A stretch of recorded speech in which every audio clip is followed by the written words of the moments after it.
Hello and welcome to lesson 8 of JavaScript. In this lesson, we are going to look at numbers, the number methods and properties. My name is Mildred. In JavaScript, numbers are written either as whole numbers, let's say let x be equal to 1, 2, 3, or we write as decimal number. There are no different data types, we just have the number data type in JavaScript, and they are always 64-bit floating point numbers, and which means that we have a legal range of -2 raised to the power of 53 minus 1 to 2 raised to the power of 53 minus 1.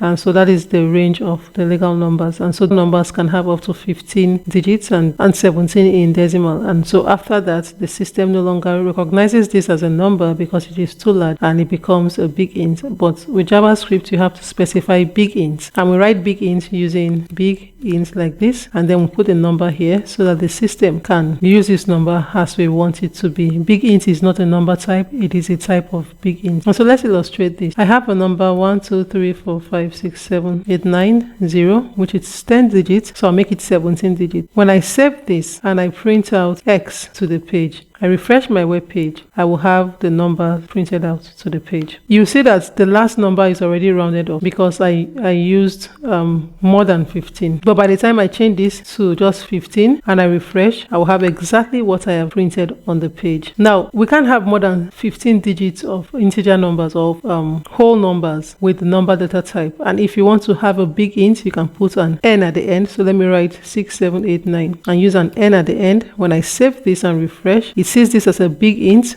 and so it prints out what I typed. But if I remove the n, it is not going to be the case. So once we have above 15 digits, it begins to print out something that is not accurate because the number data type in JavaScript only allows 15 digits for the legal number range and 17 for decimal. There's another way you can use big int. You can put the big int method like this, and in the parentheses you put the number. Now big int, it is not of the number data type, so when you have big int, you can have decimal number. Big int doesn't support you to do arithmetic operations between a number that is a big int and a number that is of a number data type. So take note of that. When you have numbers that are greater than 15 digits, you want to put an n at the end or put it in the parentheses of the big int method to let the system know that this is outside of the legal range of a number type in JavaScript. So we have said previously that the plus sign that we use for arithmetic operation adds two numbers together. When we print x, we are going to get 9 on the page. But when we want to use the plus sign with strings, it will concatenate instead of add. So let's make this a string, and so instead of now adding these two, it is going to concatenate. So I'll say let x be equal to 4, let y be equal to 5, and then let z is equal to x plus y. And this is going to give me 4, 5, 45 when I print out to the page because it is strings and it concatenates instead of add them together. So when I change this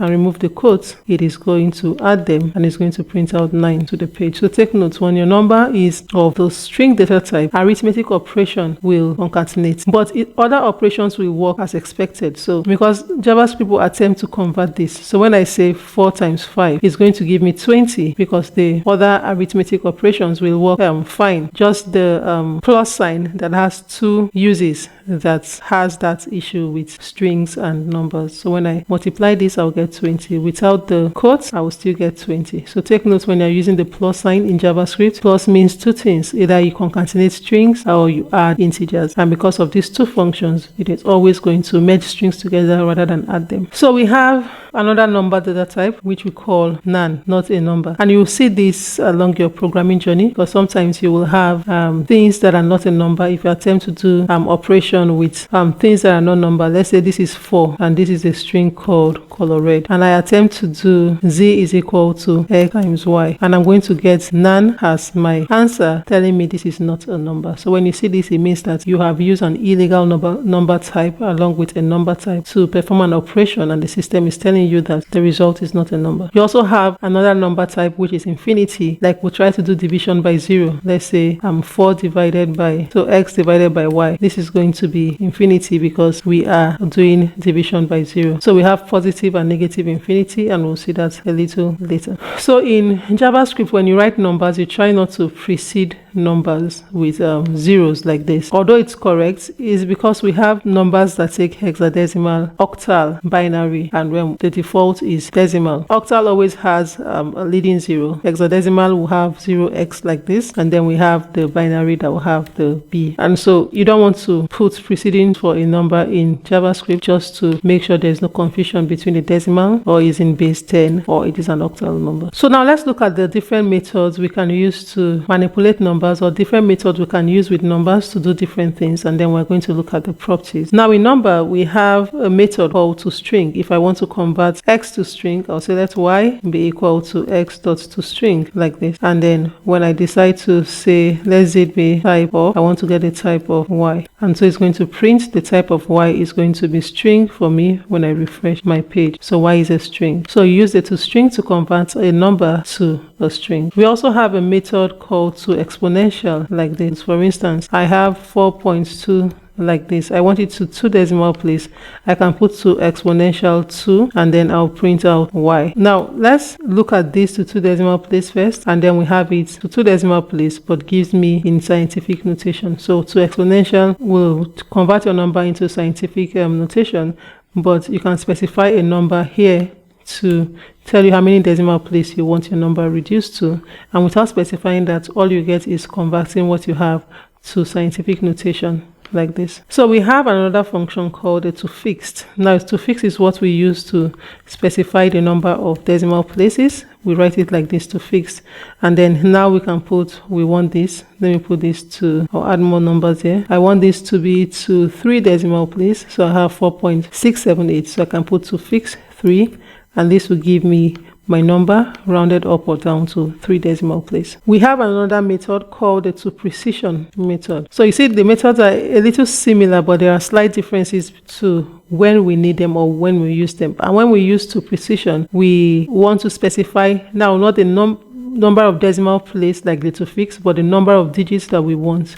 on the page. So let's say I want 2 digits, so I'll end up getting 4.7 because it's going to round up and give me 2 digits, 4.7. If it's less than 5, it will round down and give me 4.6. So you know how round up and round down works in mathematics.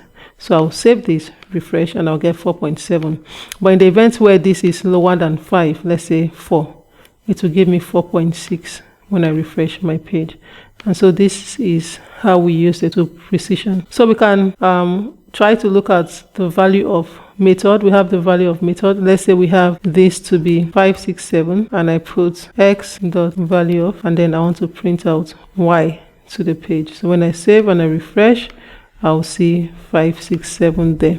So you have to know what the slight differences are between the different methods so that you can use the appropriate method for what you need to do, because the value of just returns a number, has a number to use. So if this is a number, it returns the number back. So we have JavaScript is now modularized, and so we have global methods before that are now modular, like we have the number dot something, number that, so it's now from the number module. And so when we want to use this kind of numbers, we begin to append with number dot something because we know where we're getting it from. So we have the number method written like this that we use to convert JavaScript variables to a number. So let's say I want to convert this variable to a number. Let's make it with this, and I'll put the number here, and I'll put y is equal to x, and here I'm going to put x. It's going to return it. So I'll save. It's going to return the exact string but as a number. And if I decide to print, like say z is equal to type of, I want to look at the type of y, and when I print out y, or I print out z, let me use let here, I'll get it is a type of number because I have used the number method to convert it to a number. So if you like, for instance, we have Boolean, and in computer, true is represented by 1, false by 0. And if I decide to say number true is going to return 1 to me when I want to print out y to the page. And if I do false, it's going to return 0. If I put something that is not a number, is not a string, is not of anything, it will return not a number. For instance, I put something like 10, I'll put a comma 000, and then when I try to print this, I should get none, not a number, to the page. So I'm printing out number x. Save, refresh, and I'll get not a number. So this is what we use the number method to do. So we can also use this to convert a date to a number. So if I say number new date, so we use a new date. I'm going to show you how to use the date method in next week's lessons. But let's say we have new date 1980. Let's say September. When I save this and I refresh, it's going to bring the representation of that date. We have a parseInt method written like this. So what we use the parseInt to do is to return a whole number. So let's say, for instance, I want to pass this as an integer. I have written x is equal to, let's say we're talking about somebody who is 30 years old. So I'll put 30 years. And I want y to be parseInt x. And so when I print out y to the page, it's going to print out just a 30 because it just gets me the number out of that string. So if we are using decimal number, we can change this from parseInt to parseFloat like this. Okay. So let's look at the different properties that we have in JavaScript. We have a property called epsilon, and so in mathematics we know what this is supposed to be. Epsilon is the difference between 1 and the smallest floating point number in JavaScript. So we can print out y and it's not spelled correctly, and so fresh, it gives me that number that is the difference between 1 and the smallest floating point JavaScript number. We can also do things like we want to get the maximum largest possible number in JavaScript. We can put max, and it must all be in caps _value. When we print this to the page, this is not the use of it, but I'm just trying to print out what the numbers are for you to see. So when we print this on the page, we get that number. You can change it to min to get the minimum number. We want to look at the max save integer, for instance. Let's say the maximum save integer. We can print that to the page, and to give you the maximum save positive integer we have, we can use min save integer to get what the minimum is, like this. Save, refresh, and we have the min save integer. We can also want to print out positive infinity, which will print out infinity to the page, negative infinity, minus infinity, and we can print out none, not a number, to the page. So these are all the numbers and number methods that we have in JavaScript. Thank you, and see you in the next lesson.